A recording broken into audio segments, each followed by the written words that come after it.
जुना पुणे मुंबई महामार्गावर रास्ता रोको, अर्धा तासानंतर वाहतूक खुली।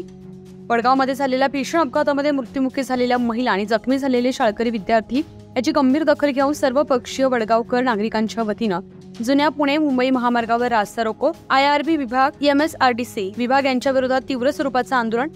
योग्य त्या उपाययोजना लवकर व्हाव्यात यासाठी सर्व वडगावकर नागरिक या आंदोलनामध्ये मोठ्या संख्येने उपस्थित। अर्धा तास वाहतूक ठप्प, योग्य त्या उपाययोजना केल्या जातील। प्रशासनाच्या आश्वासनानंतर वाहतूक खुली।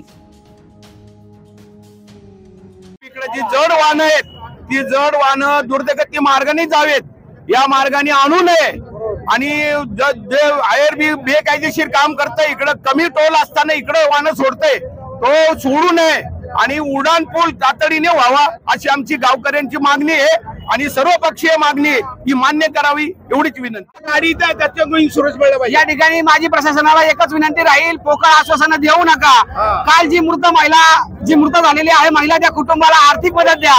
आणि जे विद्यार्थी या अपघातामध्ये जखमी झालेले आहेत त्यांना सुद्धा हे भरीव आर्थिक मदत द्या आणि त्यांचा हॉस्पिटलचा सर्व पूर्ण खर्च MSRTC आणि IRB कंपनी यांनी घ्यावा अशी मी त्यांना विनंती करतो।